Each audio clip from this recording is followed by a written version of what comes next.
Friends मु दीप्ति आपण मानक स्वागत करुछि मो यूट्यूब चैनल डीपी क्रिएशन रे। आज आम डिस्कसन करबा एक रहस्यमयी कुंड विषय रे। ए होछि भारतर सबुठारु रहस्यमयी कुंड जेउठी ताली मारिले ऊपर तळु को आसी थाए पानी। दुनिया रे एमिति अनेक कुंड रहिछि जहा रहस्य आज मध्य बुझिबा कष्टकर होई थाए। एक एमिति रहस्यमयी कुंड भारत रे मध्य रहिछि। एही कुंडर रहस्य जानिले आपण मध्य आश्चर्य होई जिवे एवं भाबिबे एमिति केमिति होई पारे।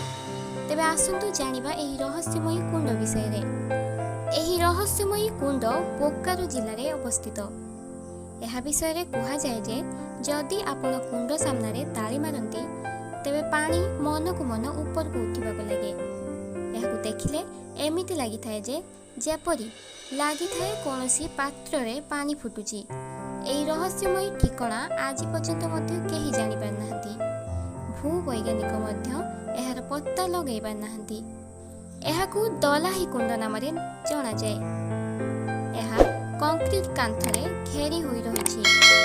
कुहा जाय जे एही कुंड रे गरम रे ठंडा पानी एवं ठंडा दिन रे गरम पानी बाथे। एहा मध्य एक रहस्य होई रहिछि। लोकंकर मान्यता यह जे ए कुंड रे पानी रे गाधेबा द्वारा चर्म रोग दूर हो जाए। भूवैज्ञानिक कहवा कथा जे जदि ए कुंड रे पानी रे गाधेबा द्वारा चर्म रोग दूर हो जाए तेबे एहार अर्थ एथिरे गंधक एवं हीलियम गैस मध्य रहिछि। एही स्थान रे प्रतिवर्ष मकर संक्रांति रे मेला लागि थाए। दूर दूरांतरु लोक माने एठाकु गाधेबाक आसंती। एही रहस्यमयी कुंड पाखरे दलाही गोसाई नामक देवतांक स्थान रहिछि जेउठी प्रति रविवार रे लोक माने एठाकु पूजा करिबा पई आसी थांती। तो फ्रेंड्स ए थिला आजिर वीडियो। जदि ए वीडियोटी आपण मानकु भलो लागि थाए गोटे लाइक कर देबे, सब्सक्राइब कर देबे एवं सांग मानक सहित शेयर कर देबे।